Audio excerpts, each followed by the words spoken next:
Hello, and welcome to episode 121 of Dissonant Waves, the last episode of 2022.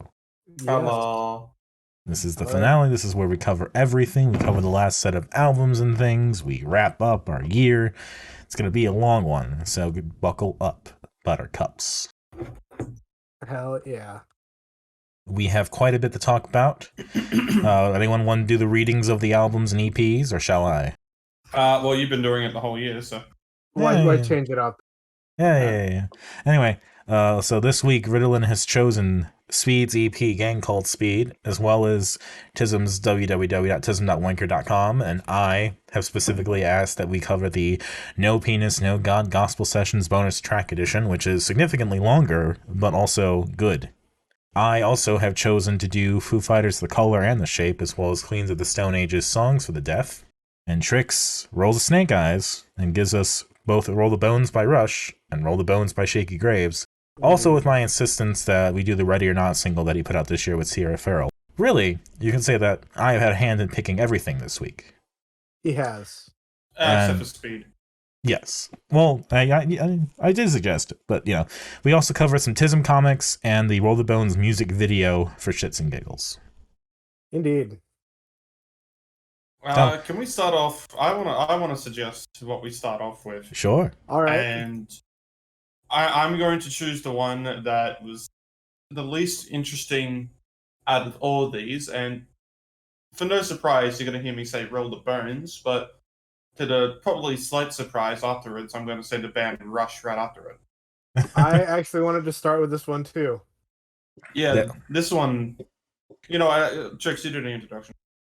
Yeah, this is both mine and my father's least favorite Rush album. It's just bad. The music video is... I can't pinpoint right now. Sorry, I'll get to you in a second, Dominic. Yeah. I can't pinpoint right now why this album is bad or anything. I don't even think it's bad. I just think out of everything that Rush has done, this is the least interesting thing.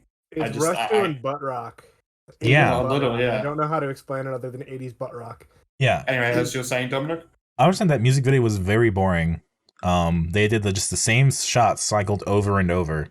Yep. And then there's the rapping skeleton. And that's the part everyone cares about. Yep.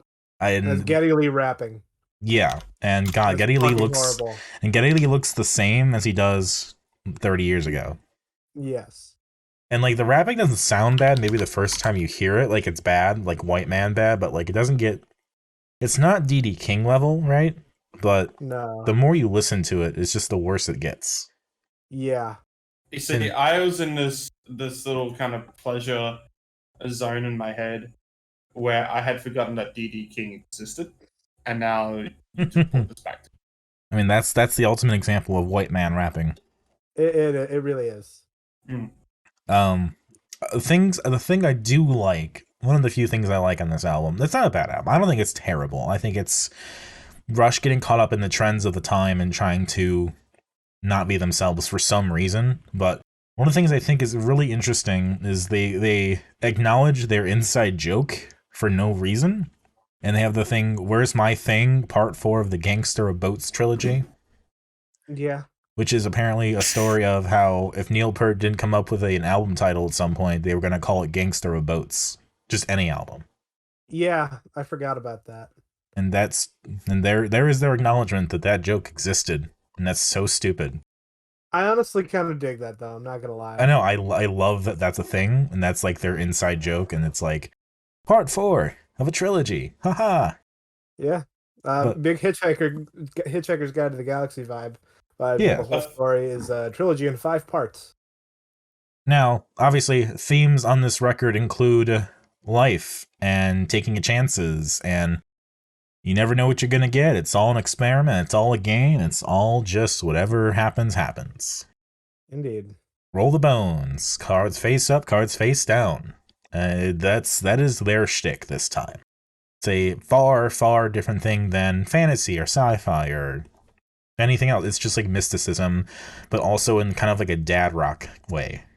We'll say top 5 album covers for Rush, not gonna lie.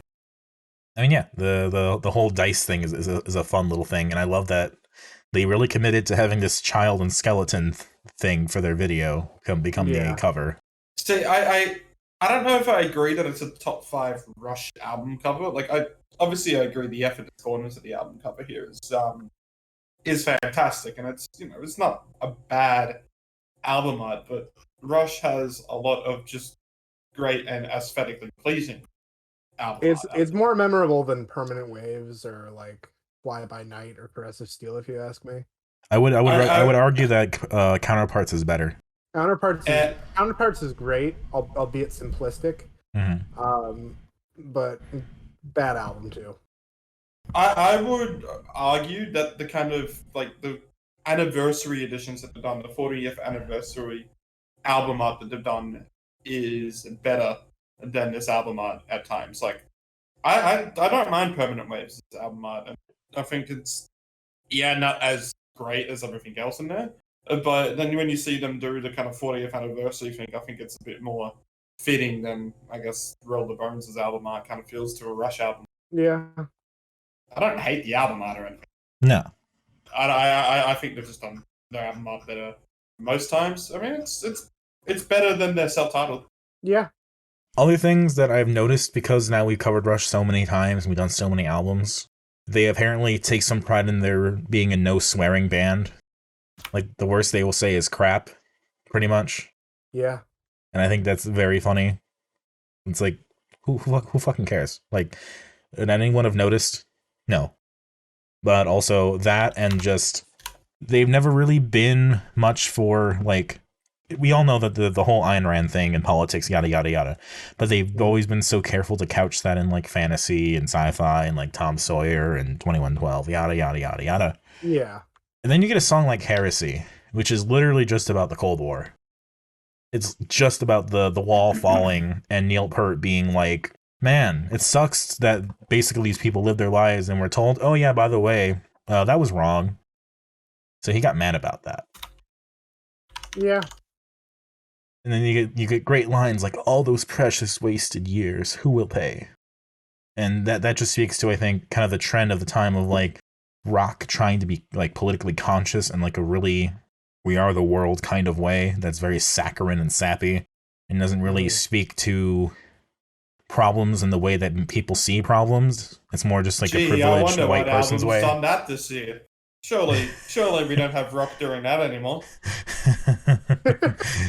You know, there's ways to do it that make you seem like you are involved and you are, you know what you're talking about and you have stuff to say. And there's also ways to do it in which you seem soulless and like you're just saying shit to say shit. And I'm like, shit like We Are the World and this song Heresy, that's all just saying shit to say shit. Like, yeah, we are the world, we are its children. Yeah, let's all live together in harmony. Like, great. Like, but like, what are you gonna do about that? Yeah. That's why I hate that shit. It's so fake. I get you. But hey, I guess, Dreamline was apparently a big deal that they played it live for the rest of their career as like their first song or something. Yeah. Not a great tune. I'm going to be honest, there's just not much to talk about this record other than like how unapologetically mid it is. Basically. Yeah. It's just disappointing to see such a inventive like powerhouse of a band go to like, yeah, this. It is great to see that Roll the Bones was played at their last ever live with celebrity rappers video, apparently, according to Setlist. Yes, that might actually be better. But I think they were just mouthing along with it. Probably. I'm sure Geddy Lee still did the rap, but you think it was like a pre-recorded rap, or did he still do it live? I hope he did it live, because let's be honest, Rush towards the end of their touring career, Geddy lost his voice and he just could not hit those notes. And so I want to hear a fucking yearning Geddy Lee try and rap Roll the Bones. I'm sure if we ever get into their live albums, we will see that at some point. The only live album we'll cover is Exit Stage Left. According to you. According to me. That I will cover, I should say. Yeah, you never know. In 2 years, maybe I'll pull out R40. Maybe I'll suggest a show of hands. Those are the two. I'm not able to give a favorites or least favorites, but yeah, no. It was a very, very forgettable album. Least favorite, Roll the Bones.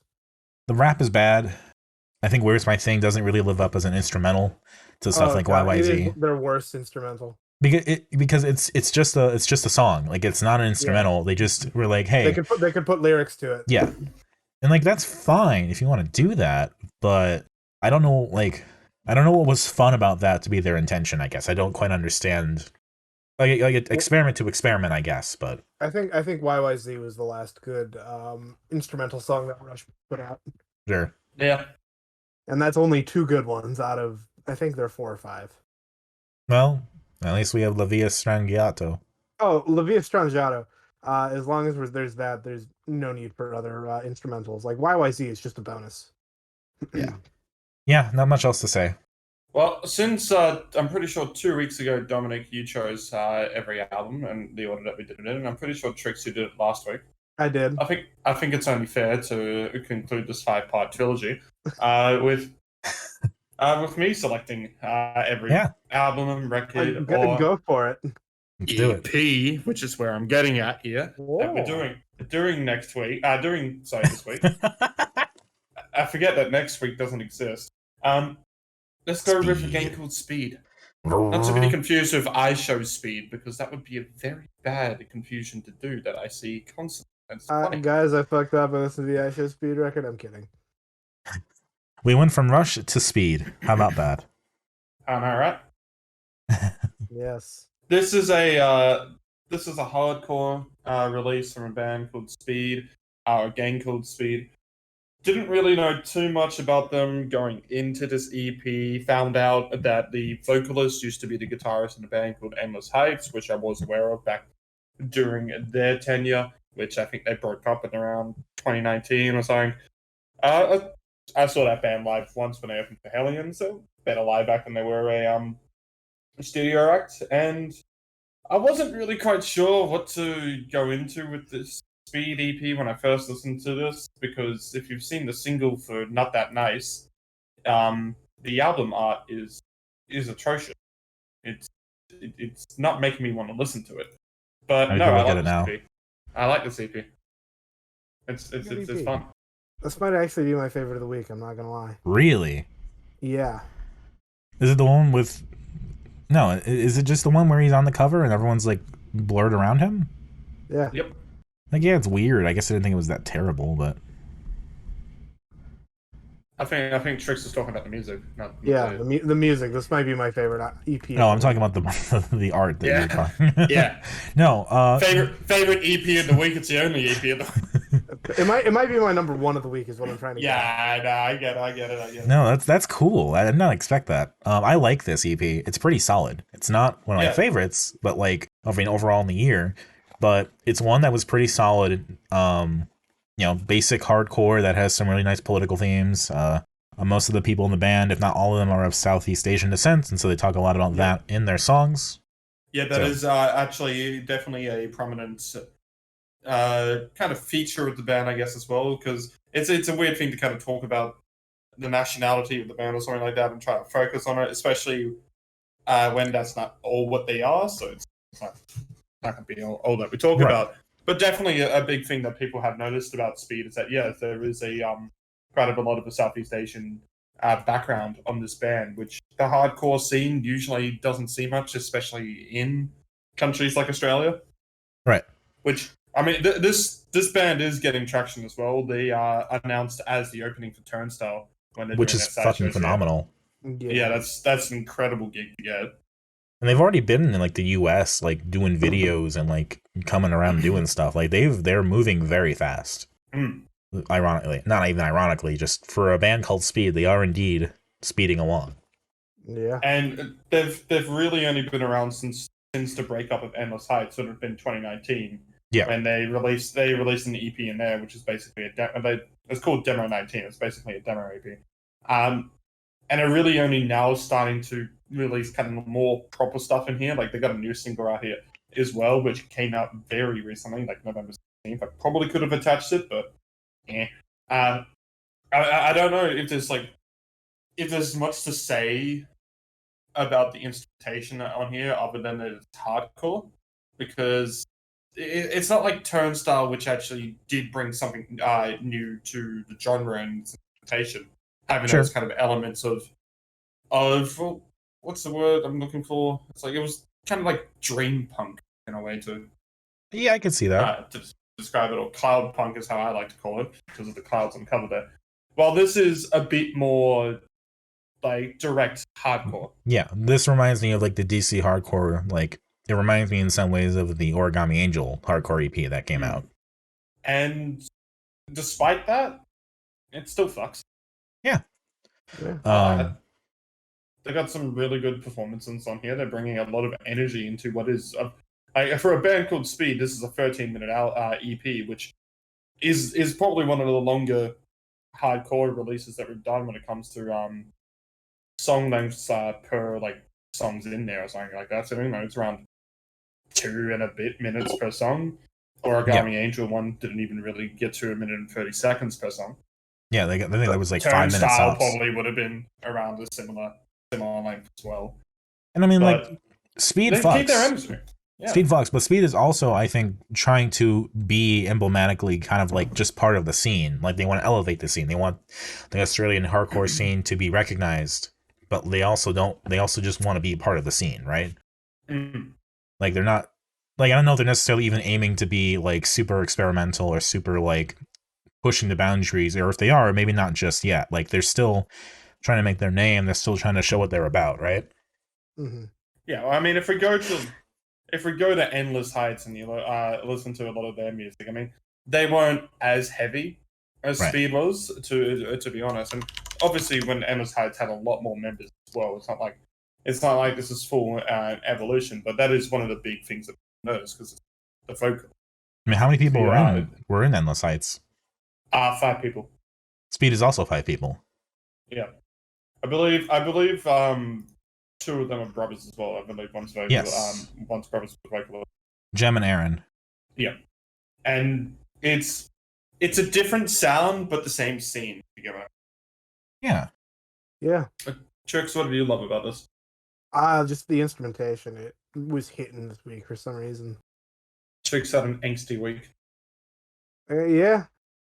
Now I have one question to ask Dominic before we move on to here. So this is the last EP that we've covered this year, and we've already kind of done our rankings, top EPs of the year. Trix, I don't know if you've done one yourself. I haven't. I'm going to cobble one together in the coming week. Okay, so it won't be done today then anyway. Well, Dominic, I know usually we wait till the end, and I reckon when it comes to albums and some other stuff, we'll wait till the end. Mm-hmm. But assuming as this is the clear out for the end of the EPs, do you want to just do the favorite EPs after we've done our favorites and least favorites here? I mean, sure. Yeah, that's. I don't see any reason. Yeah, I see no reason why we can't. Yeah. Favorite on here is Not That Nice. Least favorite probably Big Bite, but it's not really like I hate it. I think I'll agree. Not That Nice hits harder. Not That Nice hits harder. I mean, it's the first track for a reason. You know, the first track is usually pretty like catching. So my least favorite is either Big Bite or Know Your Foe, because like Know Your Foe for a hardcore track, 3 minutes is definitely longer. Yeah. And I don't know if it fully gets it, or not. Like I don't know if it fully is like needing to be that long, but basically I agree. Big Bite's my favorite. Well, it had to be one detractor. Yeah. All right. What's your least favorite? I don't have a least favorite. Ooh. All right. Well, Dominic, do you want to start off with your top 10 EPs, because you've actually already posted a list to us, so it's not a spoiler for us. Yeah. I mean, I might as well just also say that number 11 is Speed. So, game called Speed number 11. But above that, then number 10, we're looking at Joe P's French Blonde. Number 9 is Donny Benet's Le Piano. Number 8 is Tropical Fuckstorm's Moonburn. 7's Origami Angel's Deep Heart. 6 is Paranol's White Ceiling Black Dots Wandering Around. 5 is The Wombats. Is This What It Feels Like to Feel Like This? 4 is Thelma Plum's Mean Jin. I don't. We still haven't figured that out. Should probably looked it up at some point. Number 3 is Black Mini's Cavil Covers. Number 2 is Grief Eaters Will You Please Be Quiet Please. And number 1 is Origami Angel's Return. Now, there is a EP that I have in here that I'm really surprised that you don't have. Yes. And I'm going to just do my 10, because neither of these two have seen the full list that I've done here. So Correct. everything that I do here is basically a first-hand response. They actually get most of my list before everyone else does. Granted, this episode won't matter because it comes out 3 weeks after everyone's already seen them, so not really going to be a spoiler. We get the surprise on air. That's the fun part. Yeah. Yes. So I'm just going to start this off. So number 10, and this one, it was fighting for it and just had to listen to it this week and stuff, blah, blah, blah. So number 10 was Speed. Number 10 was Speed's again. Number 9 was Lime Cordial's and Idris Elba's collaboration EP, Cordial. That's a good EP. All right. This is the one where we'll probably get the soundbite from Dominic, even though it might not get used. Number 8 is Raccoon Love's Cassette Runner. See, that's the thing. You count the 2021 December stuff. I don't. Okay.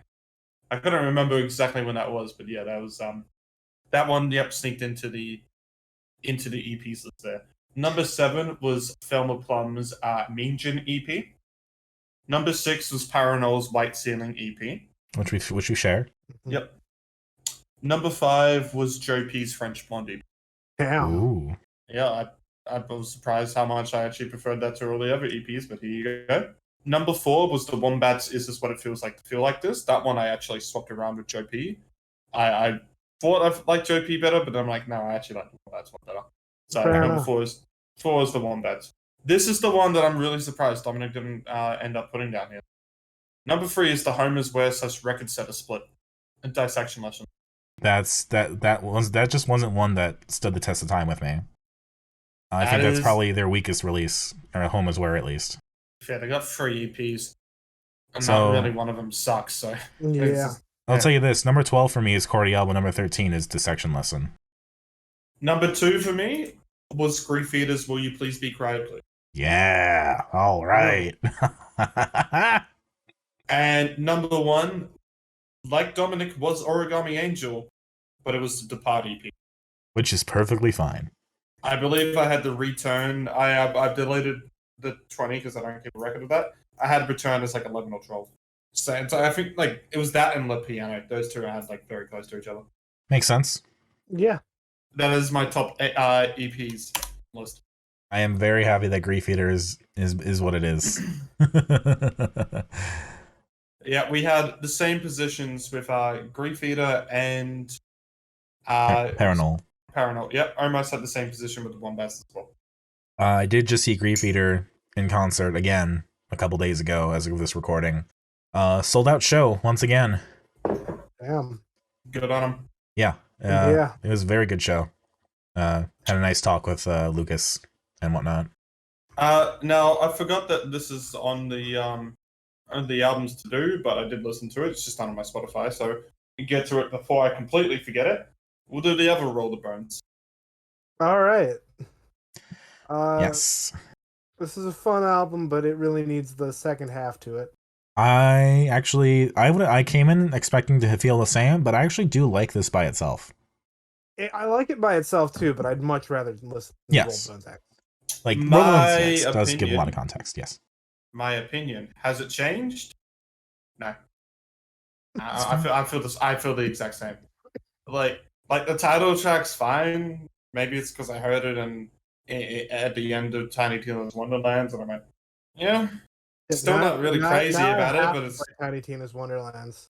It's just in the credits. It's not really used in the game.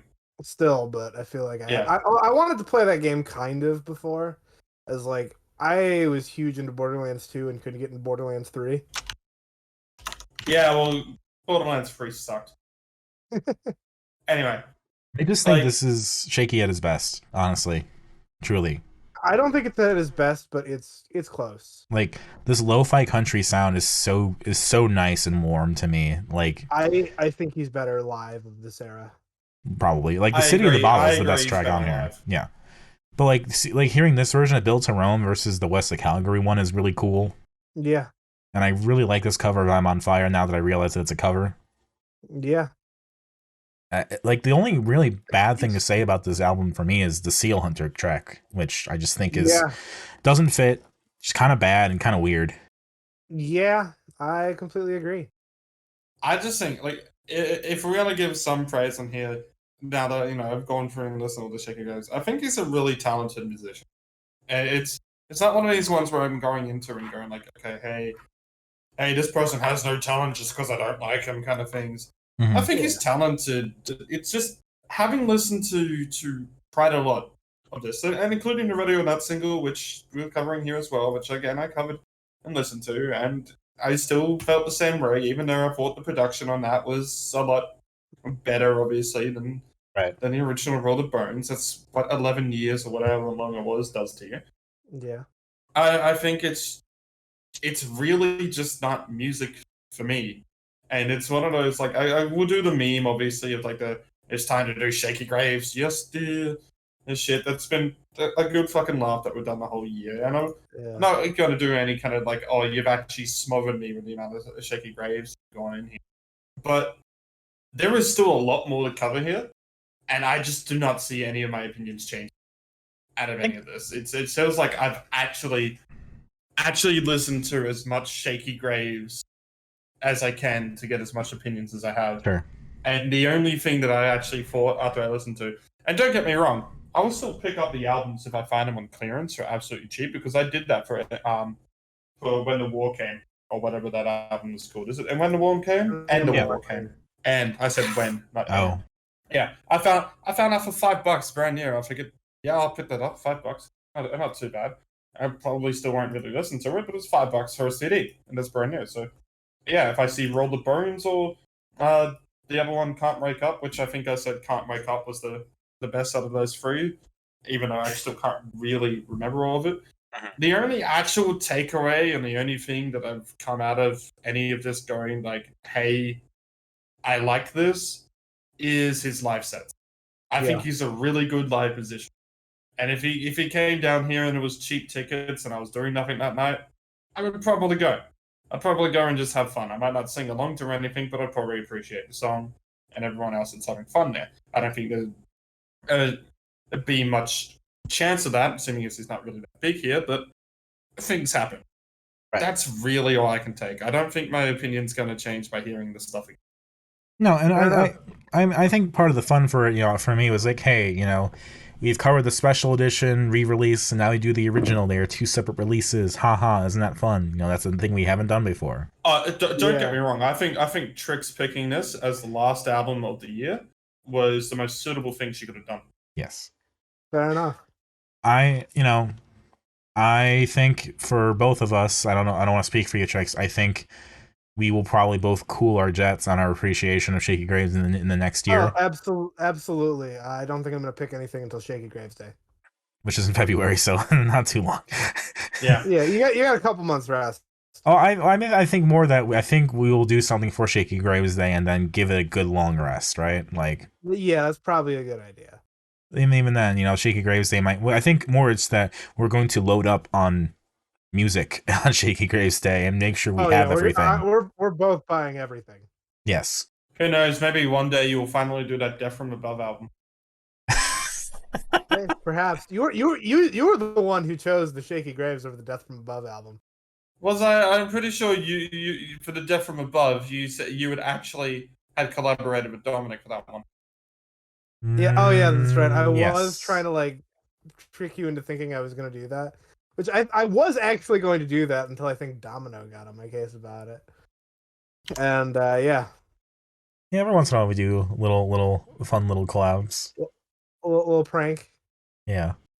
Chicks, we can do them too. There's nothing saying we can't. Yeah. Or you two can do it to me.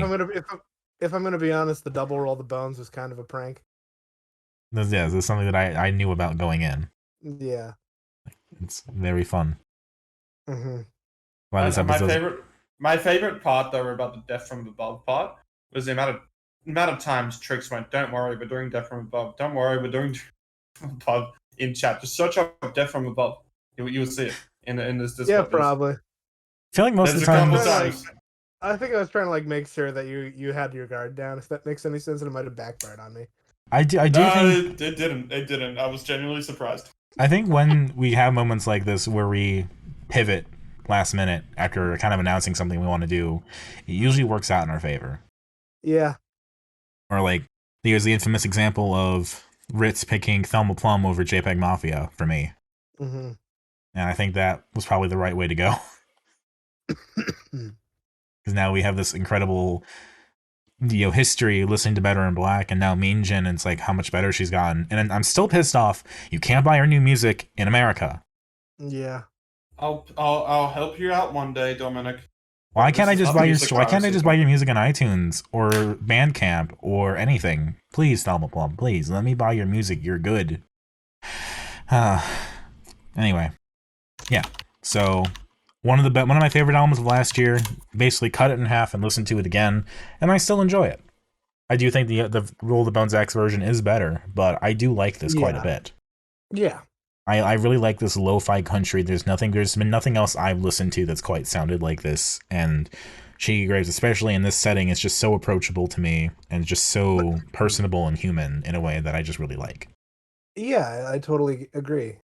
And of course, City in a Bottle being a live track is a really great way to have that teaser too of like, oh, he also is really good live. Yeah.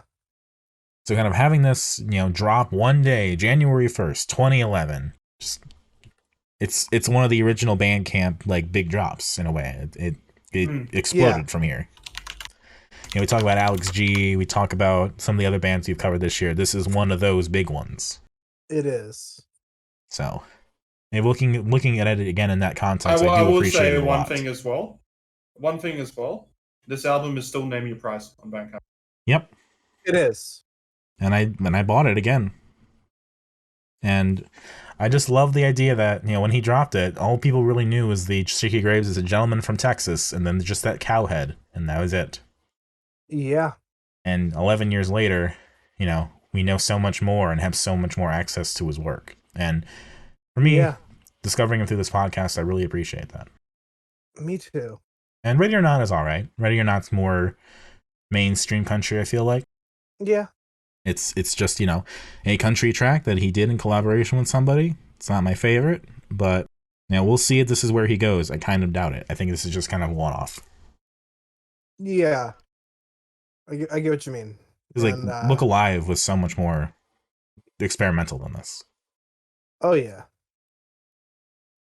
I'm not going to bother with favorites on here because mostly also rushing this to get to our end of year rankings.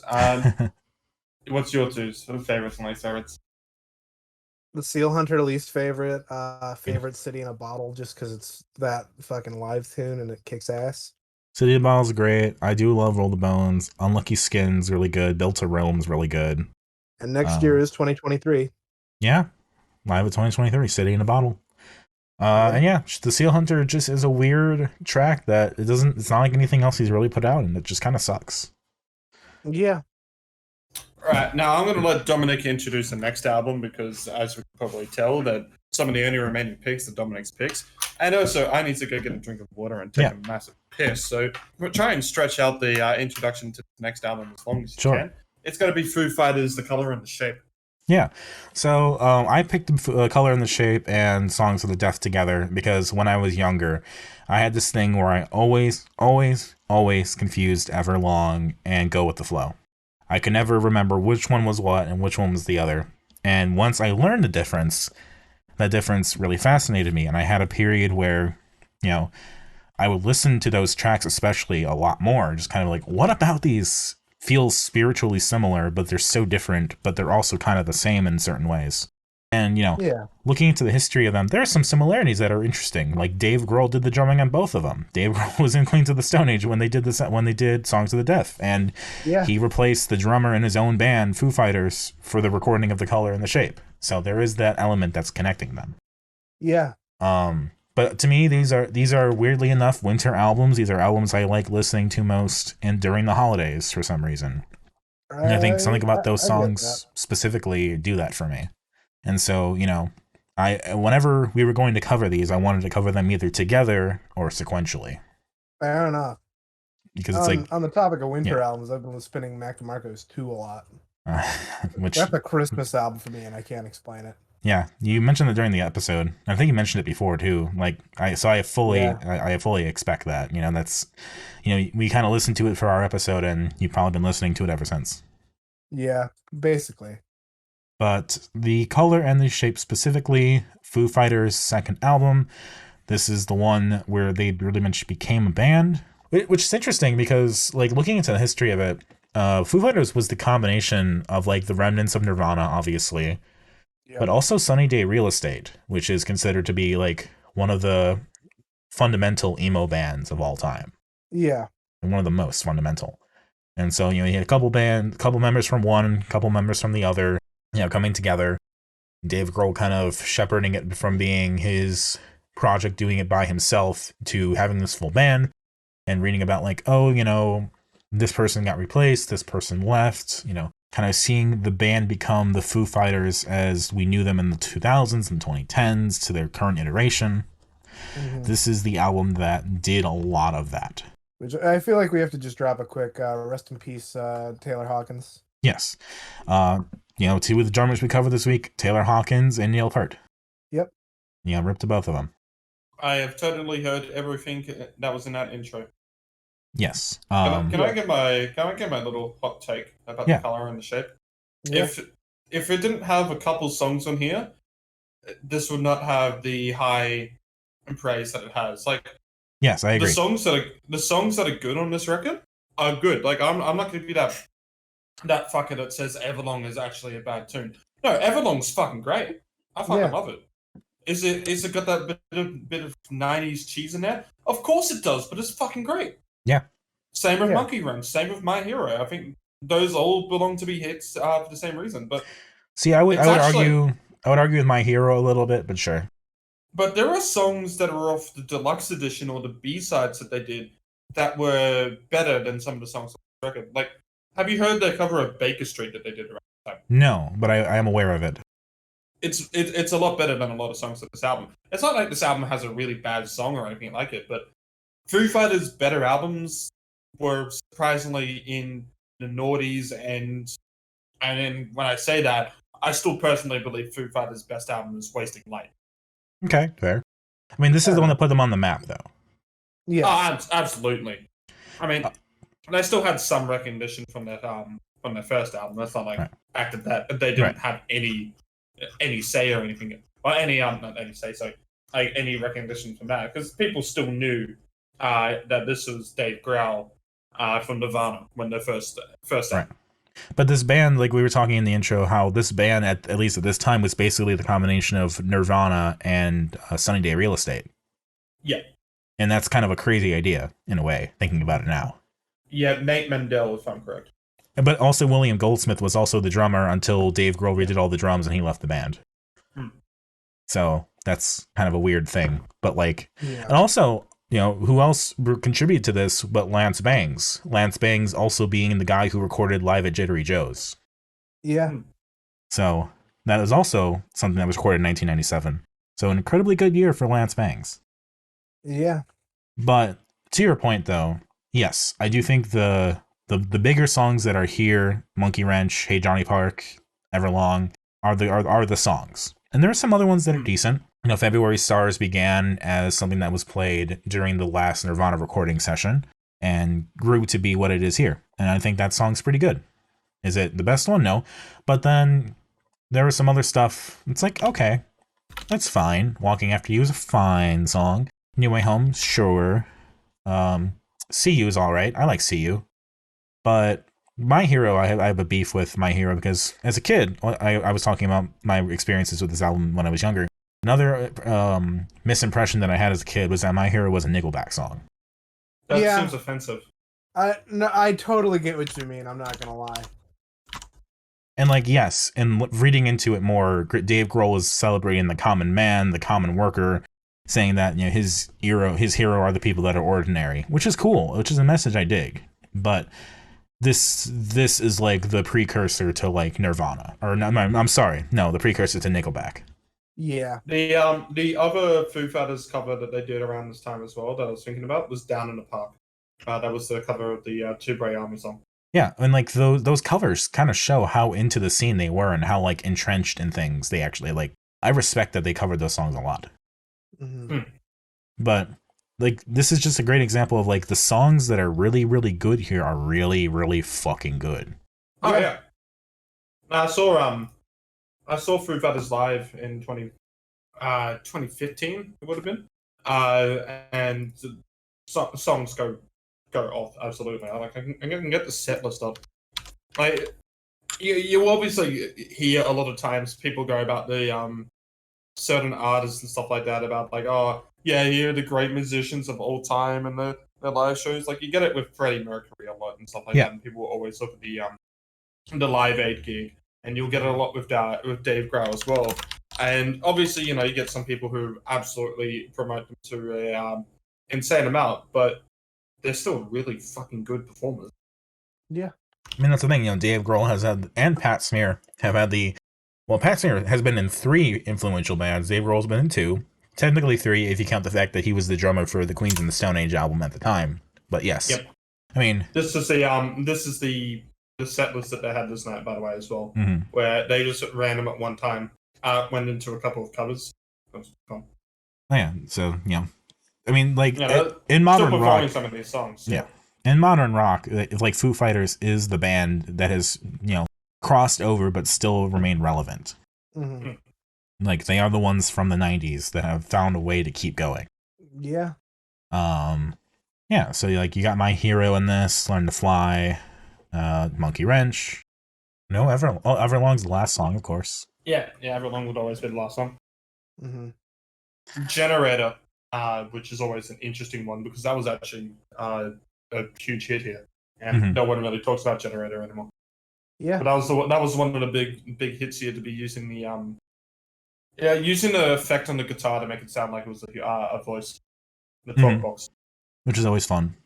Yeah, I mean, this album was big in a lot of places. This album was like one of the biggest albums of the '90s in a way. Like as far as rock is like, especially in this later period of rock goes, This is when, rock music was changing more and more frequently. We had the alternative phase. We had the everything post-grunge. It was a cycle of every couple of years it'd be something else. The Marilyn Manson phase coming up around this time. And this is also kind of a phase that happened of like the resurgence of rock, but before the 2000s era of rock that Nickelback and acts like Daughtry kind of wrought on us. Yeah. And then, the emo acts, of course, always had their own phases and waves as well. But actually, there's also one other song I had to mention about Foo Fighters, since this is the first time that we've covered them. It's not off this album, but I don't know if we will cover this album anytime soon. And it's off Echoes, Silence, Patience, and Grace. And it's a song called Ballad of the Beaconsfield Miners. Do you know why that song exists? No. Because there was a mine collapse in Australia in the town of Beaconsfield, obviously. And the miners were, there was communication and asking basically what supplies they needed. And one of them said that they needed a iPod full of Foo Fighters songs. That's fun.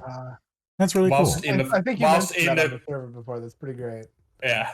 Whilst in the collapsed mine. That wasn't as they got out. So that's one of the fucking greatest stories I've ever heard of for our music creation. While we're just covering great stories involving Dave Grohl, I'd like to bring up the time that he drove past the Westboro Baptist Church rickrolling them live.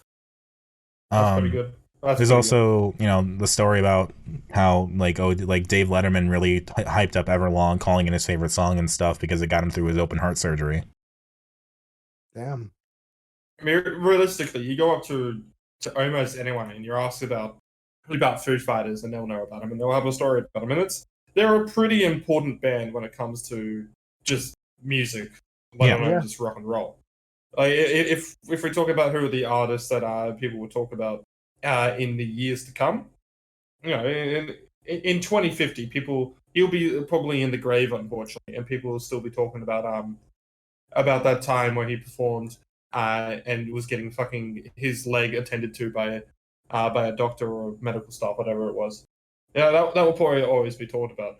And this album will probably be a lot of people's favorites as they die as well. I don't see the momentum of Foo Fighters ever slowing down. I personally think, as an album, it's alright at best. But as songs, I see why people like it. Yeah. I see why people go back to it. And even if it is just for Everlong, if you see people just buy this album, which I picked this up at the Vinnies and I listened to Everlong myself, I'm not going to act like I'm any different. Sure. I mean, Monkey Wrench was the first ever Foo Fighters song I heard, but that was Guitar Hero. But if you see people buy the color and the shape and they just skip straight to Everlong, can you really blame them? No. That's what I do most of the time anyway. Yeah. But yeah, there's a lot of interesting stuff behind it. You know, talking about how they started recording it, and then Dave scrapped a lot of it, and that's where a lot of the songs, like the title track, kind of got lost or released as B-sides because he wasn't happy with those sessions, and that's, you know, in the between times is when he wrote songs like Everlong, and so kind of taking your time and having the patience to deal with the recording the way you want it to be is important for those reasons. You know, so stuff like that is always interesting to hear about and talk about. But this is the architecture, right? Like the first album was like, yeah, so Dave Grohl's still gonna keep going and he's good. But this is the one I think really catapulted Foo Fighters into being something that people really paid attention to.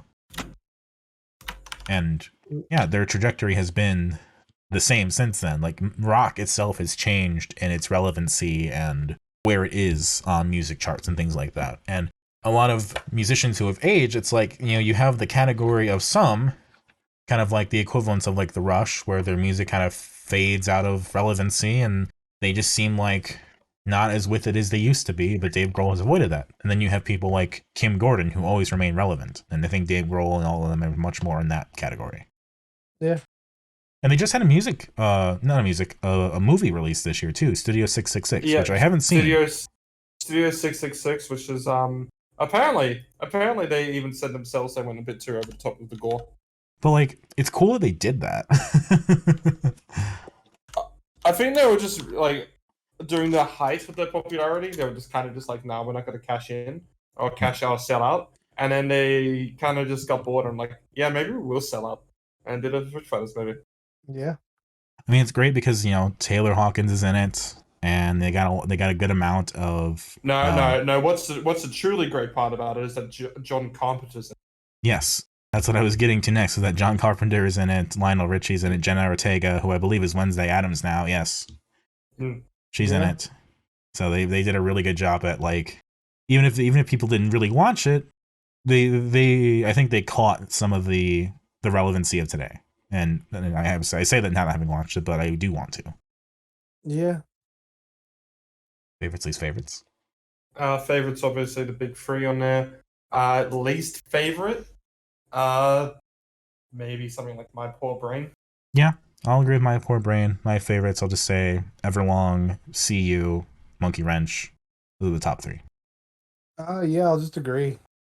Now, fun fact about the two albums here on here. These are both incredibly popular albums for the hottest 100s in the years they were released. But Yes. would you believe only one of them actually ended up getting a song that won it? Really? And which one would you think it would be? You would think it'd be Foo Fighters, but it was probably Queens of the Stone Age, wasn't it? It was Queen of the Stone Age with No One Knows, but here's the crazier part. Everlong didn't even chart. Damn. Yeah. Everlong didn't chart until 2006 with an acoustic version. Wow. And then it has been in the all-time charts that it's done, it has beaten No One Knows.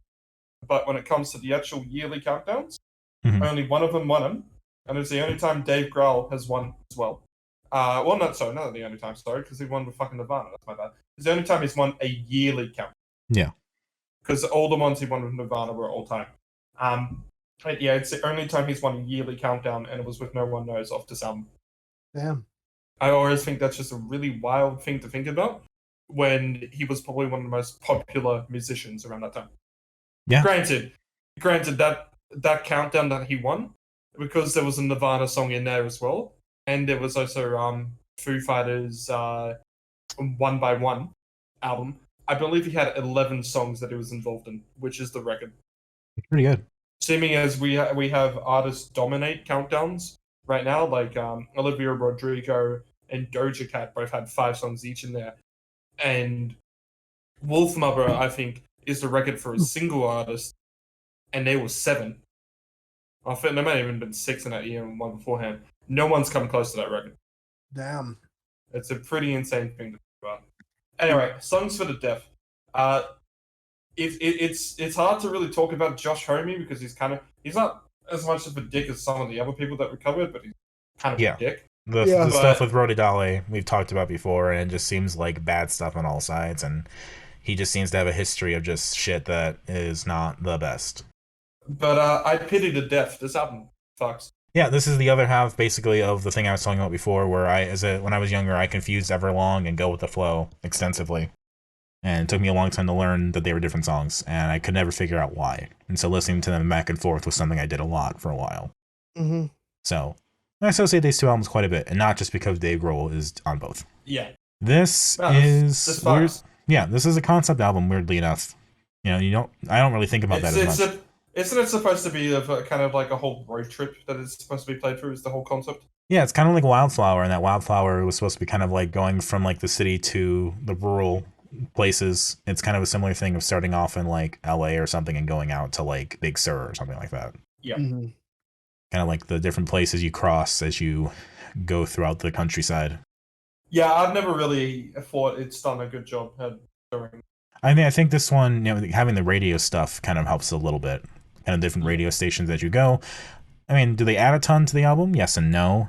They are little nice things to kind of keep you grounded in what it's supposed to be, but you can also do The without funny them. thing is that we had, when we did the Avalanches, that literally sampled. You think I ain't worth $1, but I feel like a millionaire. Yes.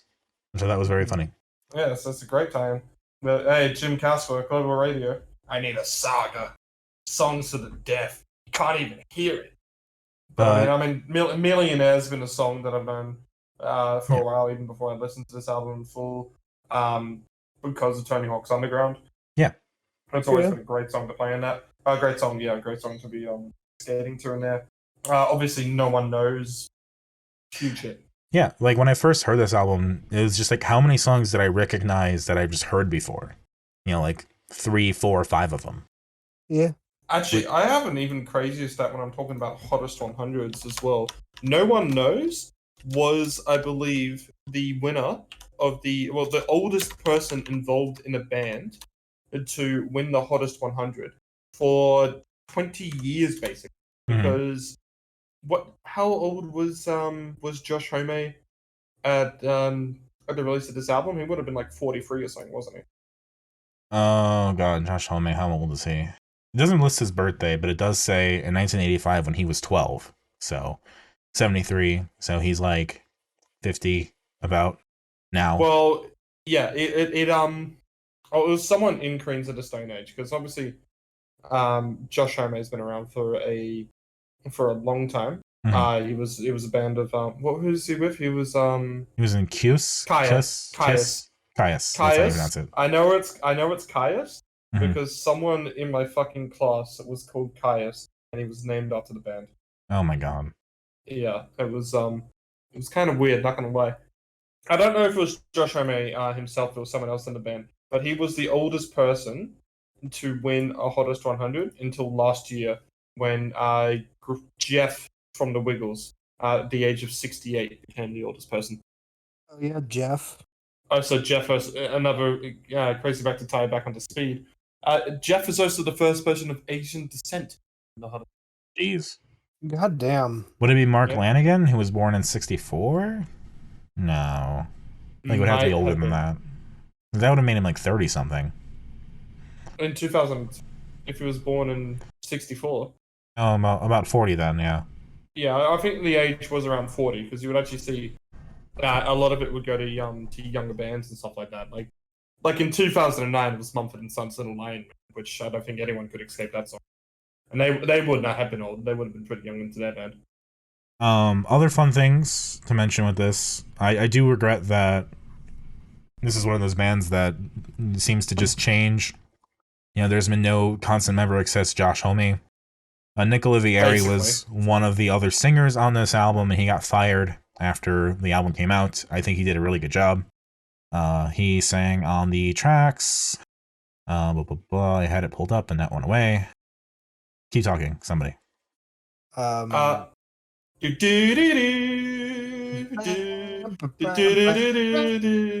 Olivieri sang on You Think I Ain't Worth $1, 6-Shooter, Gonna Leave You, another love song, and he did really good. I really like those tracks because of his voice. Mm-hmm. I think they lost a lot by letting him go. Well, I don't really think they had an album that was close to as good as this until like Clockwork, and then some people like Villains, but I wasn't a big fan of Villains either. And like they've had good songs, but yeah, I think I agree they lost a lot. I've been losing a lot of those members. Now, I guess now I also want to mention who else is on this album, none other than Dean Ween. Hell yeah! And this album Greatest has musician of all time. This album has both Dave Grohl and Dean Ween. Yeah. Two greatest musicians of all time.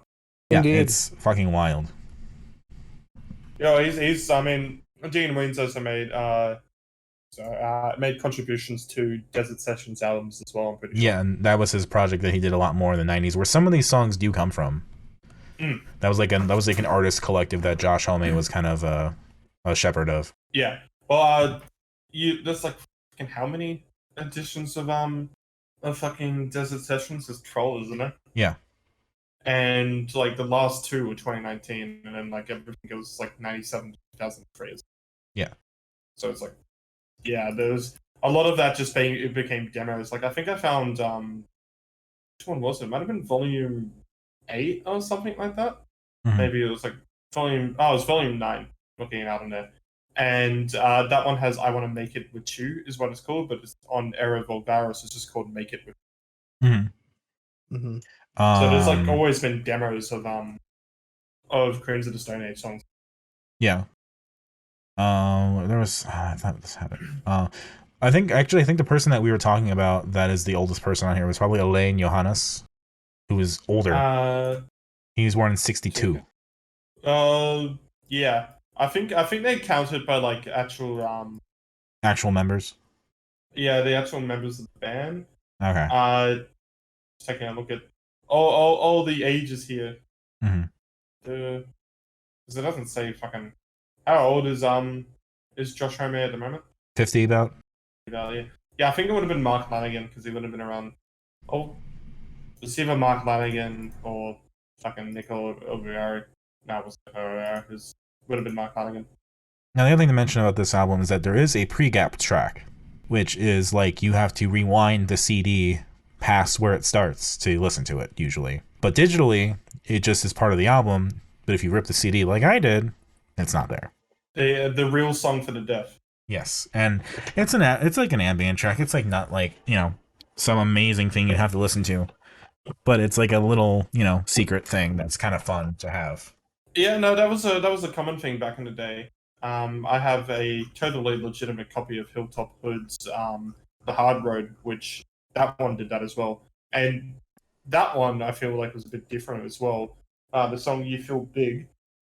Because that one was actually potentially one of the best songs off the record, and it's a hidden track. That's amazing. Yeah. Mm-hmm. It wasn't a big hit or anything, but it's like personally one of my favorites of the album. Yeah. This album also has hidden tracks if you listen to it normally, and that you think it ends in Song for the Deaf, and then it has an outtake of something else. Feel Good Hit of the Summer. Feel Good Hit of the Summer. But then Mosquito Song. And for my last, because Queens of the Stone Age always is full of this, and the last of the Hottest 100 trivia, it's a very like weird fact that a lot of people know. Feel Good Hit of the Summer was included on the Hottest 100 CD for 2000. I think it was 2001. Mm-hmm. I think that was the year, but the song didn't actually make the countdown. Huh. So a lot of people thought that it must have been 101. That's very funny. But there's no confirmation. Never been. But it's on the fucking CD. Mm-hmm. Thing I want to mention too is that Mosquito Song I think is also one of the highlights on the album. Yeah. Mosquito Song is so different and weird. It has a very Ween feel to it. Because Ween is on there. Right, but it works really well for what they're doing. Yeah. No, I agree as well. Mosquito Song, sorry, fucking rips. And so it's like, Queens of the Stone Age can do a couple different things. I think that's awesome. Like these days, it's like, okay, do people remember Queens of the Stone Age as much as they remember Foo Fighters? No. I still think people remember Queens of the Stone Age enough. I think more that Josh Homme is a bit more remembered because he was also in Eagles of Death Metal. Yeah. Yeah. Although Eagles of Death Metal's memorable concert isn't something that people like to remember. No, but it is one that people will remember. Yeah. So unfortunately, that is, you know, there are other better claims to fame, but I think that's the thing that people are going to think about, unfortunately, when they think about any of this. Well, favorites and least favorites. Oh, I'll start. fuck. Favorites. Millionaire. No one knows. First to give it. Go with the flow. Mosquito song. 6-shooter. Least favorite. Probably actually, if I had to give one, probably have to be another love song. I will agree, except for I think God is on the Radio is my least favorite. I will also posit that Go With The Flow, because of my strong association, Go With The Flow is about as good as Everlong. Damn. Hanging Tree is probably my favorite. Another love song is probably my least favorite. And now, it is time to finally end the year on my terms. Yes. Indeed. TISM.wanker.com. Tricks. Are you a yob or are you a wanker? I like this album, so does that make me a yob? No, it makes you a wanker. But you know what? I will be back in 2 minutes. I am going to get the actual sheet to determine who's a yob and a wanker. Okay. I believe going to live shows automatically makes you a wanker, so I think we're all wankers. Yeah, I think we are all wankers. I am also a wanker. This album fucks. This album fucks hard. Did you listen to the whole thing? I could not find the extra bonus version. I will try and search for it this coming week, but I couldn't find it and I had a busy week. That's fair. The No Penis, No God sessions are a legitimate surprise for me. All right. Like, having them do about 8 like gospel country songs tacked onto an album like this, like I it's phenomenal. Like, it has no reason to be that good. Yeah. Now, I was wrong. This was not the sheet to tell you if you're a cunt or a. So this is the sheet to tell you if you're a cunt or a fucking cunt, not a yob or a wanker. But it's around the same thing. So, do you believe in Satan or Jesus, Tricks? Satan. Are you preferring DJs or breakfast DJs? Breakfast DJs, because everything's better at breakfast. Cool. Are you intelligent or fat? Yes. Okay. Fat. Private parts or private schools? Private parts, I guess. Road rage or public transport? Public transport. Marriage rights or shooters? Marriage rights. Are you for good-looking people who are ugly on the inside, or good-looking people who aren't ugly on the inside? Good-looking people who aren't ugly on the inside.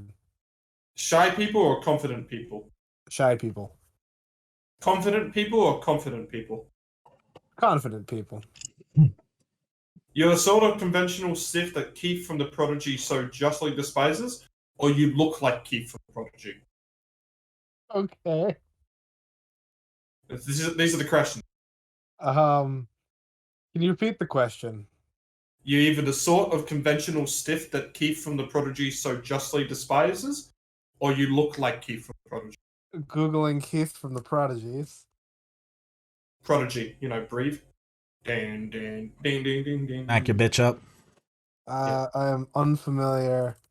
I apologize. Alright, so you're the conventional stiff. You're the conventional conventional stiff. Yeah. You die and Channel fucking 7 televises your funeral, or you die and Channel 10 televises your funeral. What's the difference? That's Channel 10.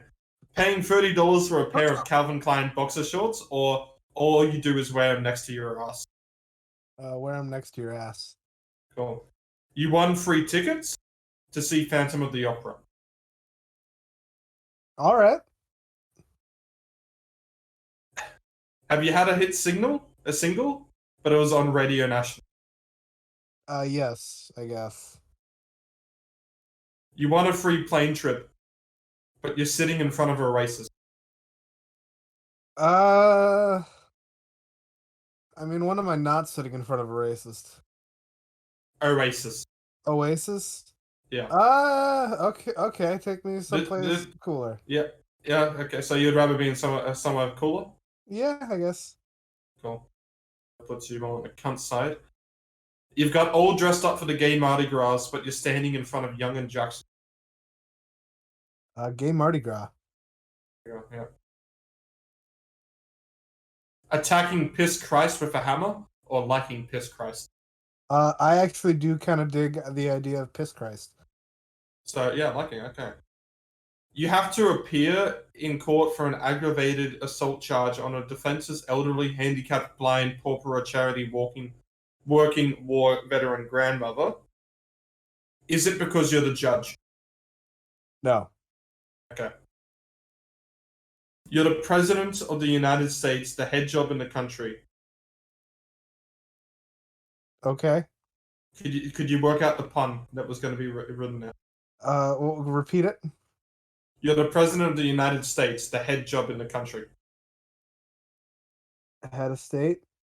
Can't work out the job. Can't work out the pun. That one. Dirty, fanatical terrorist, towel-headed Arabs, and you agreed with that last sentence. I did not. Okay, cool. This seems to be a picture of doing it in the ass and a picture of doing it in the front. Doing it in the ass. You're repulsed by the above shots, or you're recognized in the above shots. That's fucking great. I'm recognizing the above shots. No, it's you're repulsed by the above shots, or you're recognized in the above shots, and that's on the front and back. Gotcha. Okay. First one. Do you think you were abducted by aliens? Not that I know of.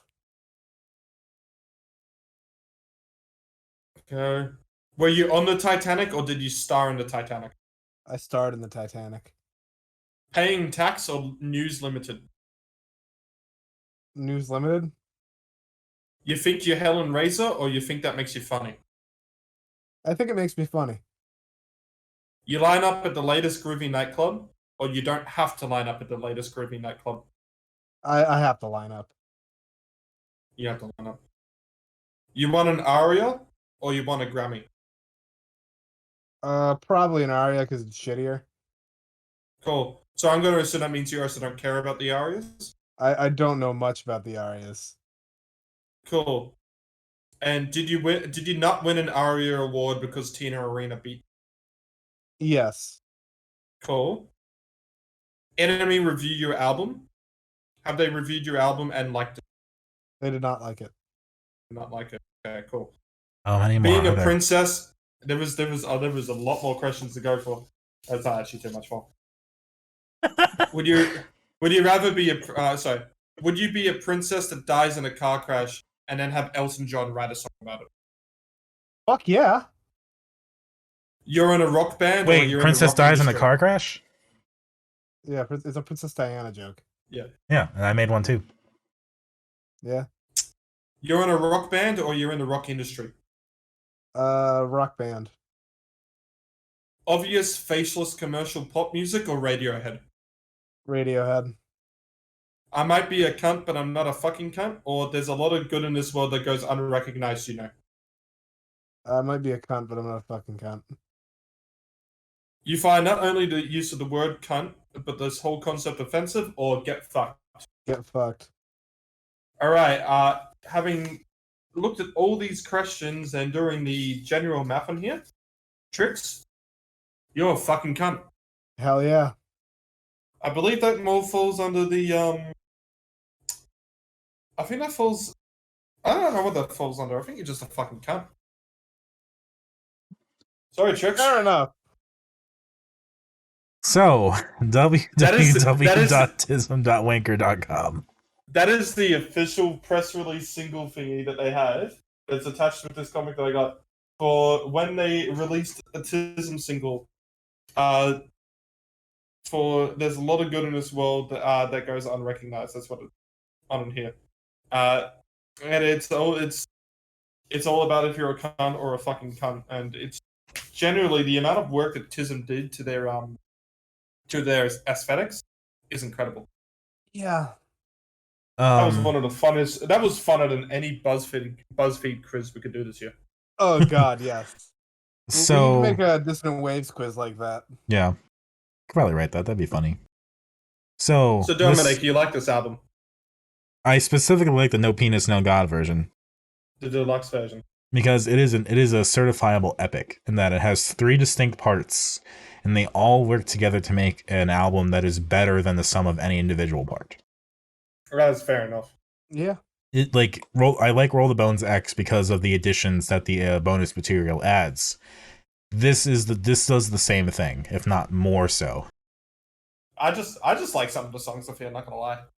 Like, I like Whatareya. I'd be surprised if Trix doesn't like that song as well. It's got a bit of a groovy bass line to it. I've listened to this album like 3 times and I couldn't tell you track titles. Whatareya is the one that's a Yob or Wanker. Yeah, that's a good tune. Yeah. Yob, by the way, if it isn't kind of clear, is Bogan, or Redneck, and Wanker is a Wanker.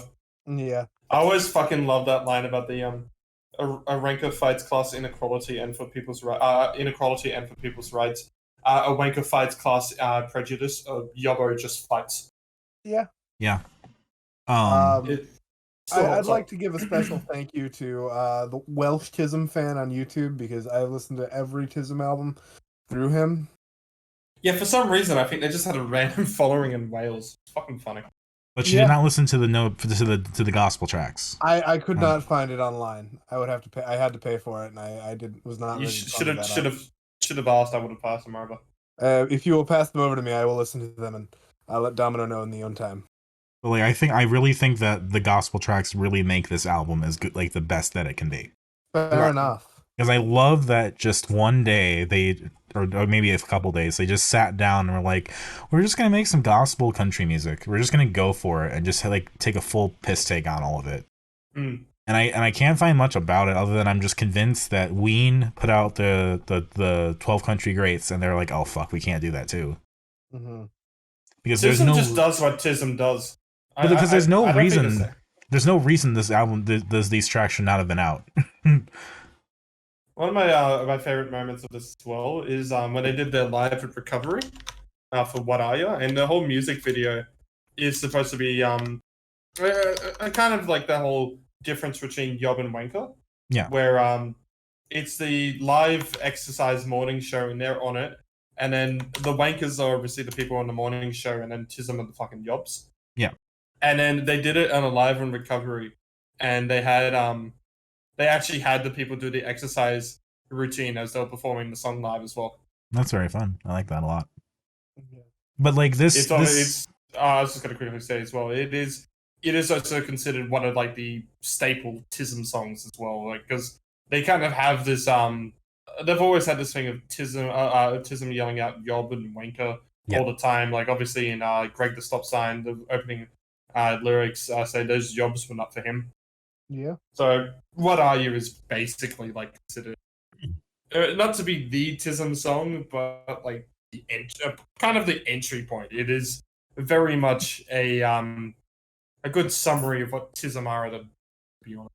Yeah. Yeah. But like this album does what I like about great truckin' songs. It does everything I like about that. It has a similar structure. But then having going that extra distance for the third act of it is really what makes it for me. But like each individual part, you know, even if I don't think they're as strong on their own, is still cool because I think Thunderbirds Are Coming Out is fucking great, for example. 5, 4, 3, 2, 1.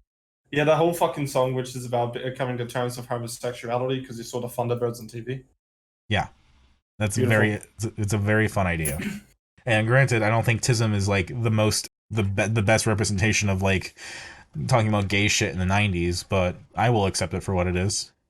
Hey, they might not be homosexual, but they slept with a guy who's one. That's very fair. Yeah.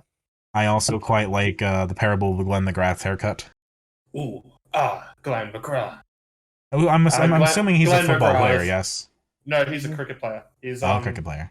He's probably one of the best bowlers the Australian cricket team has ever had outside of Shane Warne.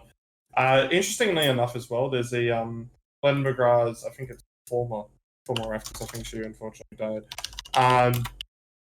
His wife has a foundation named after her for breast cancer research. Mm-hmm. But I just like the concept of a song that's like more spoken than like really sung, and it's just about like the guy in your high school who thought he was super cool and did all the shit, and then you meet him when he's 40, and he's just a disappointment because it's the dorks who get far in life. People who peaked in high school just become nothing. So I'll post a picture of Glenn McGrath as well, so you can see his beautiful haircut. Give me 2 seconds here. And you'll understand quite quickly what the fuck they mean. Okay. We'll let this paste. Oh, but your image is too powerful. Oh, shit. Fuck. Someone doesn't have Discord Nitro. Alright. Neither do I. Here's a good picture. There's a couple pictures of Glenn McGrath. Ah. Oh my god. There's one, and here's the other. Oh, that is a haircut. Yeah. Yep. That's going from personality to, hi, I'm Jeff. You can start to see the arrival, to be honest. Yeah. He looked fucking great, and then did not. Just like the song.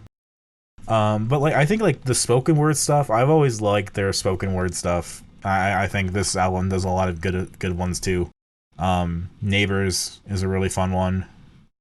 Just about this director who is like really hoity-toity high society, and then like he makes movies about evil and shows evil up close, and then all of a sudden the people that he vilifies move in next door, and he becomes the one. By the way, to add on to that as well, Neighbors is it recently ended, although they're trying to reboot it again. It was a very popular soap opera on Australian television. Neighbors. Oh, got it. That does add some stuff. Yeah, it was a soap opera that lasted how many fucking years? Like 50 or some shit. Like you if you look into a lot of Australian actors and stuff like that, you'll see that they've actually had a star in Neighbours. I think the biggest ones were, I'm pretty sure the Hemsworth actually were on there. Guy Pearce as well, he was on there. Mm-hmm. Damn. I mean, this section could easily just be us asking you, what is this reference? What is that reference? Like who the fuck is Kate Fisher? Mm-hmm. Kate Fisher, or she would also be an Australian actress as well. Pretty sure she was also. Excuse me. Pretty sure she was also on Neighbours as well, but I could be wrong. Like TISM being as like piss take as they are and as irreverent as they are, being the band that we've covered that does the most pretentious spoken word poetry slam acts, but still making them good somehow is very funny to me. Just wait until we do the rock opera in De Rigor Mortis. Ooh, there's a rock opera. There's a deluxe edition that has Two Pot Screamer, which is a rock opera that has to be censored on the cover because it's specifically about someone, and they lobbied a bit to make sure. You're making me look forward to more TISM. That will always happen. It was about Peter Reef. Mm. And Peter Reef did not like that it was being depicted this way. And when I say rock opera, this one song is 40 minutes. Fuck Yep. Yeah. Hell yeah. Oh man, that's gotta rock. Like, I'm really impressed by this album by itself. And this deluxe edition, No Penis, No God thing is 33 tracks. It's probably over an hour and a half. Yep. Yeah. It's probably closer to 2 hours, I'm gonna guess. You don't even get all the well, do you? If you got 33, sorry, you would have all the untitled interludes as well, wouldn't you? They get baked into the random tracks that they're in front of or behind. Yeah. Yeah. So like they're just sections of them talking while there's like porn on and stuff, and like it's very lo-fi and very just like chill, very and casual, free. Environmental or not environmental. Atmospheric, yes. Mm-hmm. And I also just dig that. Like I said, there's almost a story being told here of like TISM being TISM, and then TISM being like depressed and going through a midlife crisis, and TISM finding God. It's pretty fucking funny. Yeah. They just did whatever they want, and it worked out. Good band. And they're releasing them do all that. They were doing a bunch of live shows recently as well. And they're releasing a bunch of shit on Bandcamp. You know, all the rarities, all the alternate takes, all their shit. Mm-hmm. I also asked you to, before we finish up, to look at the comics if you could. Yeah. Did you manage to give it a look at that, Trix? Yeah, they were fucking weird. Yeah. Yeah, they were. The first one was this kind of whole story about about this letter that got sent to Paul Keating, who was the treasurer at the time, but not even the treasurer anymore at the time. Sorry, asking him to join TISM, but as a member who plays only the tambourine, and it then divulges into this whole story where this person's trying to understand what the fuck a TISM even is, and they're going through all the kind of the backstory of TISM and everything, and they keep repeating it.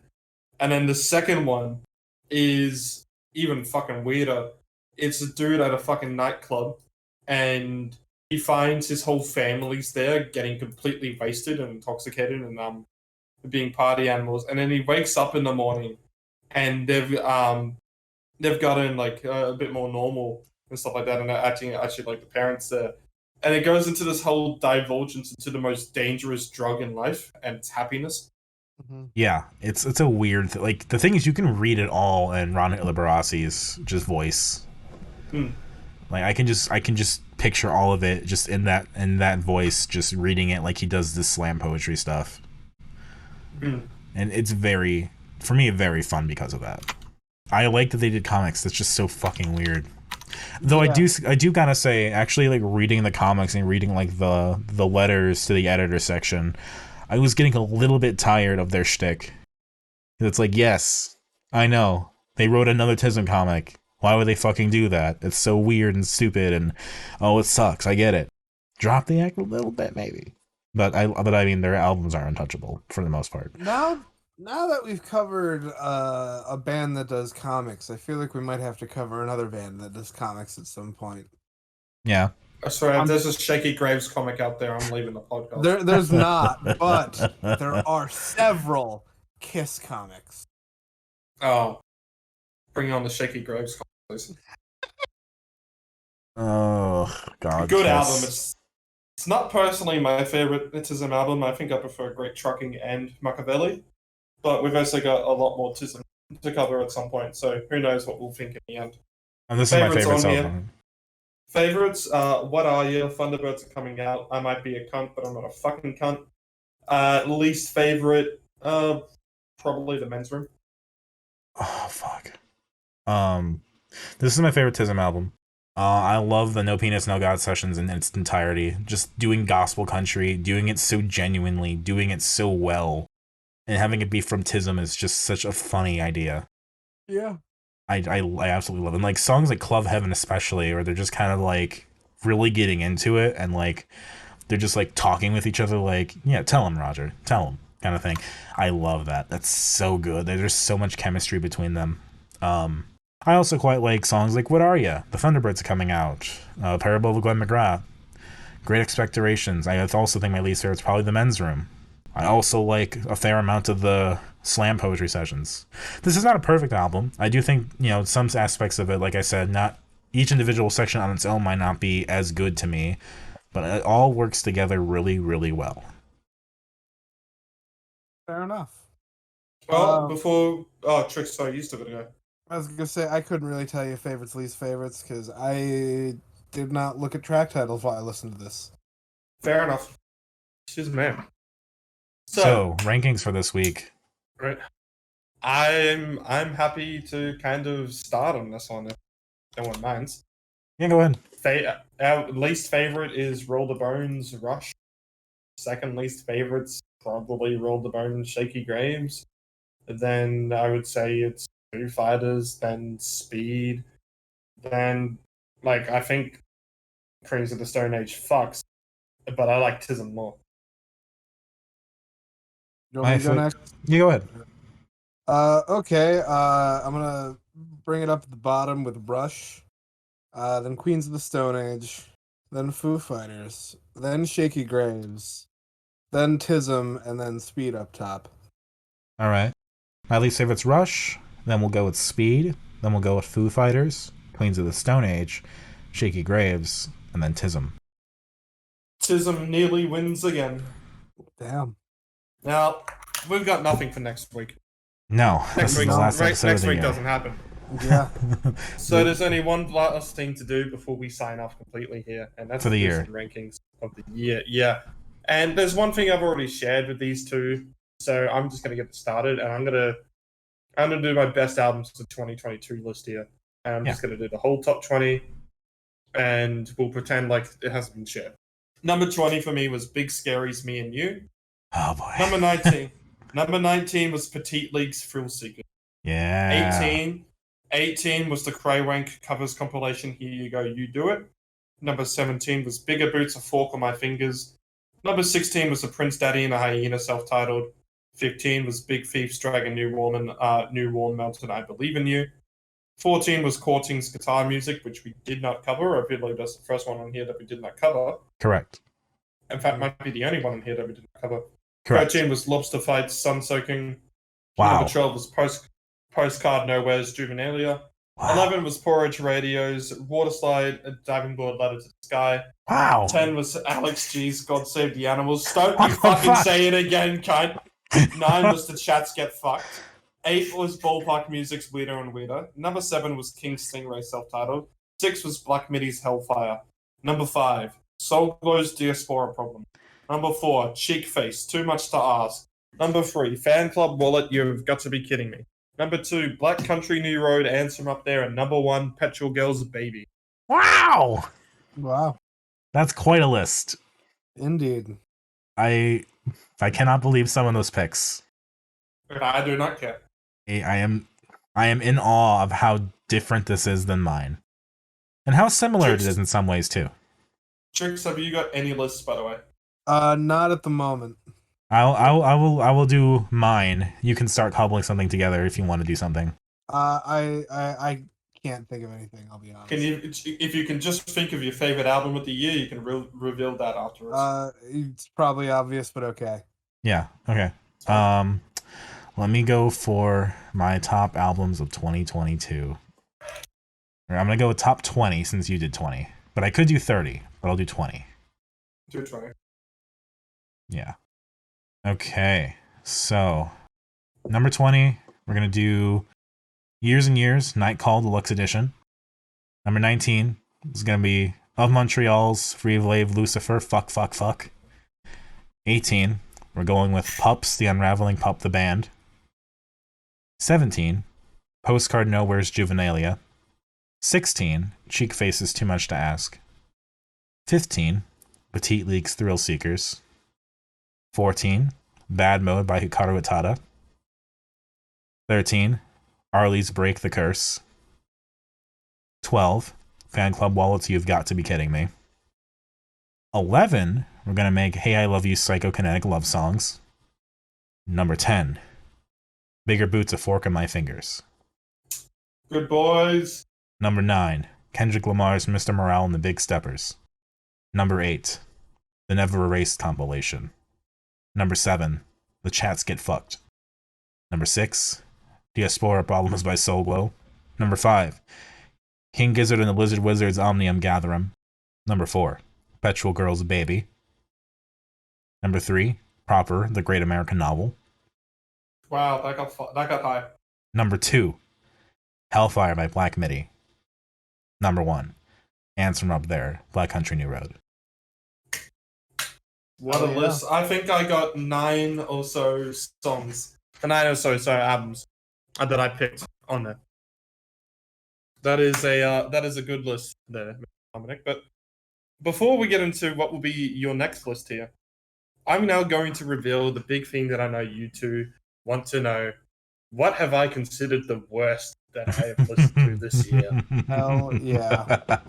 Now, I'm going to do the worst song first here. And Yes. I had 5 nominees. I had Motionless in White's Red, Red, and Boom. I said for the Trixie Mattel, you could pick any fucking song off that album and I would put it down there because they all sounded the fucking same. I hated them all. Talk's cover of How to Save a Life. The Liberal Party of Australia with their fucking There's a Hole in Your Budget, Dear Labour Club remix. Did not cover that, and there's a reason why. And Taylor Swift's Vigilante shit. Now, that's a pretty strong 5 list, and a lot of people would disagree with Taylor Swift, but I think it sucks. That being said, I'm going to do the runner-up first. The runner-up is Talk's cover of How to Save a Life. Fuck. Damn. That was atrocious. I don't like going back and doing this dishonorable mentions list, but this is a year where I feel like it's fine to do it again. And I love doing it.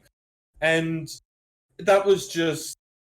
It really undermined the whole message of the song and turned it into a pretentious wank fest. I feel ashamed that a cover like that. Mm-hmm.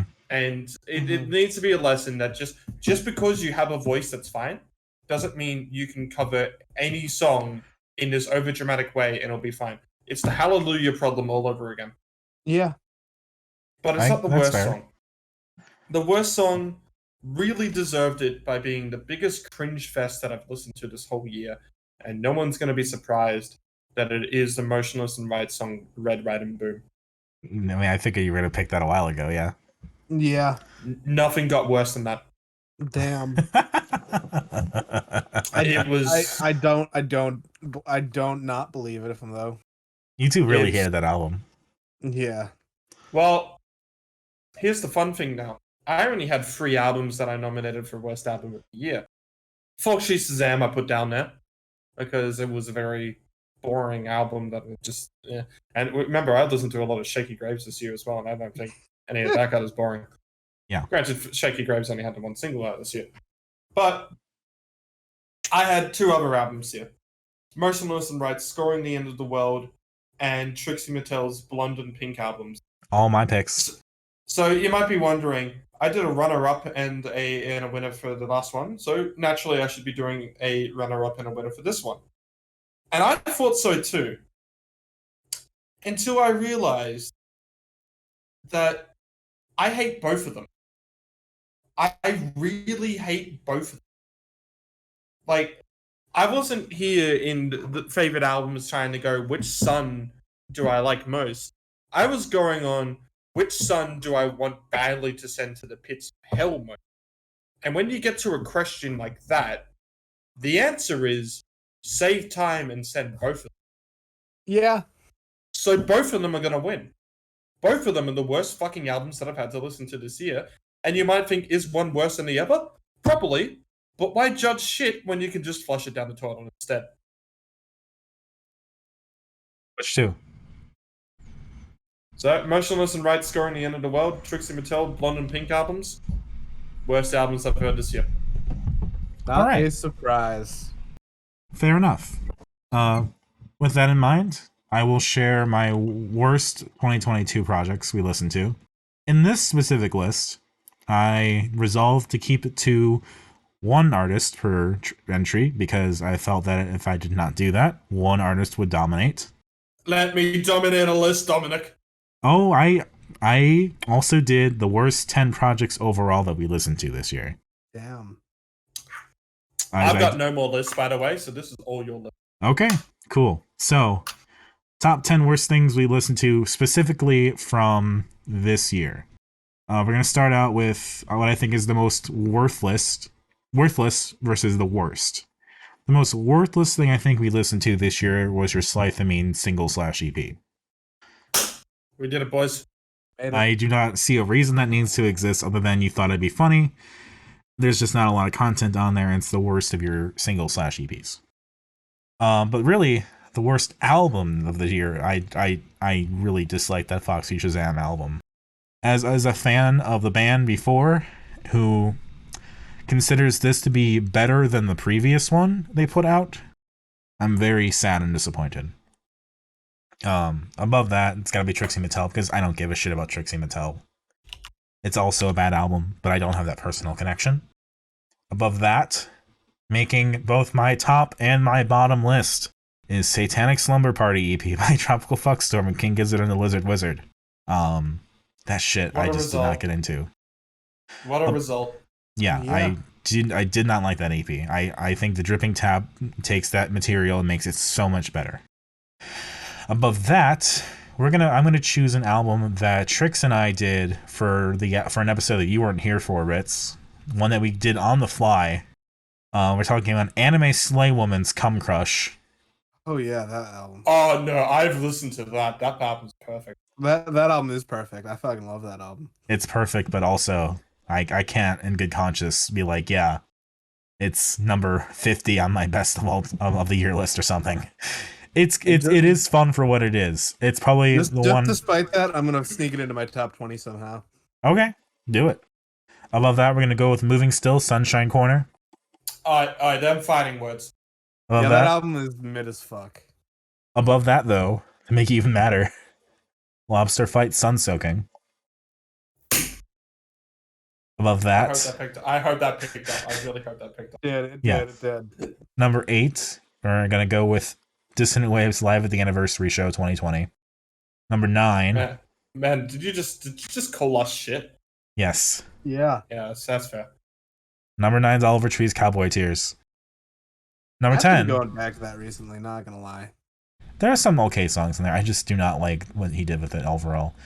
It's Number a great start, and then we don't talk about the rest. But Number 10 then is going to be the Your Arms Are My Cocoon split EP, Our Little Trains, that he did with some other people that I just thought was so mid and so just not there for me. I did not like it. But I will also briefly go into the overall top 10 worst things, because it's very similar, except Ritz makes up a lot of it. yeah, Let's pick a picky boo. Fuck. Because we got Smash Desk on there. We got you might need. Oh, I see what you did. I'm trying I thought there to. was yeah, I thought you asked Mike and shut up tries, but in the wrong order. Sorry. This is the progressive list that I kept over the whole year. So it's the other Your Arms Are My Cocoon EP, the Battle of King Kojima Island. Both of them are not that great. It's one or the other. It really doesn't matter. Other ones that are on here that are not on the other list: the Nickelback album, All the Right Reasons. Satanic Slumber Party didn't fit on here because there just wasn't room. But like, Slythamine's on here. Sports Ball Original Trilogy, Miss Orsa, Noreen, and Smash Desk are all Ritz's entries that are here. The Glad to best see part I didn't about make it- the bottom 10. Yeah, you weren't gonna make it with Mulbert yet. Into it. Or, I don't know. No. I think Trix's stuff was a bit better. Yeah. Which wins though? Death Slamming Fun or the White Album? Oh, the White Album's better. All right. That's such a fun meme, and my girlfriend's probably wondering what the fuck I'm doing. So, I've revealed my top 20 albums of the year. I've revealed my worst picks of the year. Do we want to go with songs? You've already done EPs. Is there anything else to do? I mean, I could talk about my top 20 overall albums. I reckon let's just go with songs. Yeah. Other stuff we can post on lists later. Well, I do want to talk. I do want to mention my overall shit because I do want to Yeah. get the last shock surprise to you. That is fine. You want to do your favorite songs to the year and then do top 10 overall to you. Sure. Let me screenshot my favorite songs because I think that might be a little bit easier format wise because copy pasting is a little wanky. Yep, but still reveal it as you've been revealing. Yeah.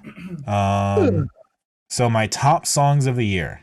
I'm gonna do 30. Are you doing 20 or 30? I'm not revealing my top songs of the year today because I do the countdown. All right, I I'll do do. 100, so I'll do 30. I have nothing to gain or lose by just doing all of them since I don't have the thing that you have. Yep. So I'll just do all 30. Number 30, best song of the year. The 30th best. Consequences by Years and Years. Number 29, Mark's Theme by Black Country New Road. Number 28, Paranol's White Ceiling Demo. 27, Gang of Youth's Brothers. 26, That is a good placement. 26, We Can Run Club Strangers. 25, Hikaru Atada's Not in the Mood. 24, The Wombats' Is This What It Feels Like to Feel Like This. 23, Thelma Plum's When It Rains It Pours. 22, by Of Montreal. 21, We Cry Together by Kendrick Lamar and Taylor Page. 20's Human by Hey I Love You. 19's Mets by Petite League. All right. 18 is Proper, Mitch McConnell. 17's Black Country New Road's Haldern. 16's Americana by Proper. 15's Anti-Diaries by Kendrick Lamar. 14 is Home Invading by Bigger Boot. 13's Baby I Had an Abortion by Petrol Girls. 12 is Grief Eaters Inside. 11 is Hikaru Atada's Bad Mode. 10, King Gizzard and the Lizard Wizards, The Dripping Tap. The dread. Ring tap. Number 9, Soul Glow's Gold Chain Punk, who gonna beat my ass. 8's Black Midi's Sugar Zoo. 17 is Petrol Girls and Janie Sterling Fight for Our Lives. That's 7. I mean, right? 7. What did I say? 17. So yeah, 7. Sorry. 16, Carly Cosgrove, Headaches. Or 6. 6. Fuck. 5. Number 5, Walking, King of Walls by Bigger Boot. Beautiful. 4, Gene by Proper. 3, Polar Winter by Grief Eater. All right, now we're up to the final 2, and I have a feeling I know what's going to win this, Yeah. but I'm very curious to see what comes in, knowing your albums here as number 2. And I have a feeling. Number 2 is Live from the UFO by Origami Angel. Yeah. Number 1 is The Place Where He Inserted the Blade by Black Country New Road. I'm very not surprised that you put the Origami Angel one that high. You would not stop ranting about how much you love that song when we did those EPs. Like, the 3 songs that I was the most, I guess, obsessive over this year were The Place Where He Inserted the Blade, Live from the UFO, and Polar Winter. Like, Polar Winter, I was obsessed about 2 years straight now. Mm-hmm. Before it was even released. Yeah, the demo version was going to make my top list, but I cut it last minute last year. Okay. So I really like that song. It's good. And then lastly, I'll do my top 10 overall because it still works. The thing I want to talk about still works. Top 10 overall out of everything we covered this year. All of the, I don't know how many fucking things, hundreds at this point of things we covered. Yeah, we covered a lot. We did 92 2022 records yes. as well. So. And this will be a number of similar things because it's kind of just mixing in other albums that are not from 2022. But number 10 of everything we listened to this year, La Dispute's Wildlife. Number 9's Soul Glow. Number 8's Petrol Girls. Problems. Number 8's Petrol Girls Baby. Yeah, DSR Problems. Number 7, Roll the Bones, Shakey Graves. Hell yeah. Number 6. That's pretty high. Number 6, In the Court of the Crimson King, An Observation by King Crimson. Number 5 is The Great American Novel by Proper. Number 4, Somewhere City. And this is the part where it gets fucky because this is my progressive list versus the list that I did later on. But number 3 is Black Country New Road. Number 2 is Black Midi. But there's been a new number 1 for the entire year. Would you care to guess what it is? Well, assuming as how recent and everything this is, and on this episode, and you wanted to make me feel happy, undoubtedly Crazy Frog's greatest hits. We didn't cover Crazy Frog's greatest hits. What's your favorite that we've covered, Dominic? Come on. My new favorite out of everything we covered this year is www.tism.wanker.com, the No Penis, No God Gospel Sessions Bonus Track Edition. Did you think you would ever think that after the first episode when I know you were more favorable to TISM than Trix was, but did you ever think that TISM would be your favorite album of the year that you had heard? No. Oh, here we are. Damn. You are officially a wanker, Dominic. There's just nothing else we listened to quite like that TISM album this year. It is just an epic. Yeah. Anyway, that's all my lists. That's gonna do it. That's gonna do it for 2022. Yeah. What a year. Yeah. Oh, wait, did we want to do I guess we'll have to wait for Trix to do like a collective top list like we did last year. At some point, I think we'll do it off screen this time. Yeah. Yeah. There's only so much time in the world that we have, and so much water I got work tomorrow too, so.